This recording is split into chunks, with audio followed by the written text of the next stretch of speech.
comes a moment when silence is no longer an option.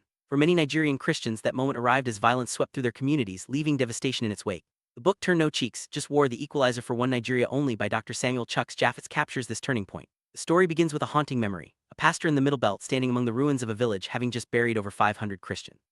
The state's security forces, stationed just miles away, did nothing. This was the moment when passive theology and academic theories failed. It was no longer a debate about forgiveness, it was a call for justice and protection.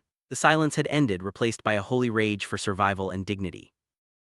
Roots of Nigeria's crisis run deep, shaped by history and deliberate political choices. Arbitrary borders drawn by European powers in 1884 forced together incompatible nations, setting the stage for decades of tension.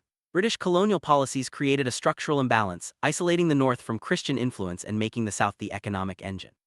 Over time, the South's wealth was fused with the North's political power, and a series of coups further entrenched this imbalance. The state's failure to protect its citizens, especially Christians, became a recurring theme. When the government disarms victims but fails to stop aggressors, communities are left vulnerable. This breach of the social contract has led to a situation where self-preservation becomes not just a right, but a necessity.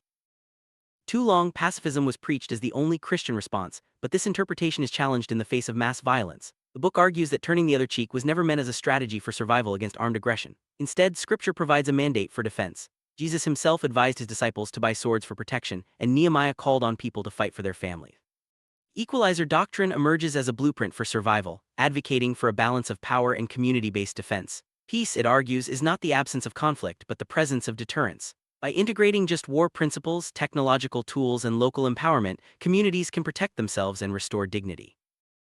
Powerful example of this new approach is seen in the Mango Valley defense. In February 2026, a village in Plateau State once devastated by raids was transformed. Equipped with a village defense kit and trained by the Equalizer Academy, the community was ready. When militants approached, thermal drones detected them early, and an encrypted alert moved non-combatants to safety. A loudspeaker and strobe lights warned the attackers, stripping away their anonymity. Faced with organized, disciplined resistance, the militants retreated. The result was remarkable: 0 casualties, no property damage, and a newfound sense of confidence. This case study shows that with the right tools and training, communities can deter violence and reclaim their future.